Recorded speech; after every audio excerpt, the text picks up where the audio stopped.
5 టెస్ట్ల series లో భాగంగా England తో జరుగుతున్న తొలి టెస్ట్ తో టీమిండియా యువ బ్యాటర్ సాయి సుదర్శన్ సుదీర్ఘ ఫార్మాట్ లోకి అరంగేట్రం చేశాడు. మ్యాచ్ ప్రారంభానికి ముందు వెటరన్ బ్యాటర్ చతీశ్వర్ పుజారా చేతుల మీదుగా 23 ఏళ్ల సాయి సుదర్శన్ అరంగేట్ర టెస్ట్ క్యాప్ అందుకున్నాడు. విరాట్ కోహ్లీ, రోహిత్ శర్మ టెస్ట్ క్రికెట్ కు రిటైర్మెంట్ ప్రకటించడంతో సాయి సుదర్శన్ కు ఈ అవకాశం దక్కింది. అరంగేట్రంతోనే సాయి సుదర్శన్ అరుదైన ఘనతను సొంతం చేసుకున్నాడు. జూన్ 20న అరంగేట్రం చేసిన 6వ భారత ఆటగాడిగా నిలిచాడు. విరాట్ కోహ్లీ, రాహుల్ ద్రవిడ్, సౌరవ్ గంగూలీ వంటి దిగ్గజాల సరసన నిలిచాడు.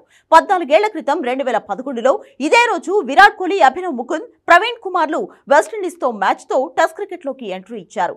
1996లో ఇదే జూన్ 20న ఇంగ్లాండ్ పై సౌరవ్ గంగూలీతో పాటు రాహుల్ ద్రవిడ్లు టెస్ట్ క్రికెట్ లోకి అరంగేట్రం చేశారు. అయితే సాయి సుదర్శన్ తీవ్రంగా నిరాశపరిచాడు. తన కెరియర్ ను డకౌట్ తో ప్రారంభించాడు. ఐపీఎల్ 2025 సీజన్ లో నిలకడైన బ్యాటింగ్ తో ఆరెంజ్ క్యాప్ అందుకున్న సాయి ఆ జోరును ఇంగ్లాండ్ గడ్డపై చూపించలేకపోయాడు. England captain Ben Stokes bowling లో కీపర్ క్యాచ్ గా వెనుదిరిగాడు. లెగ్ సైడ్ వేసిన బంతిని అనవసరంగా గెలికి మరీ వికెట్ పారేసుకున్నాడు.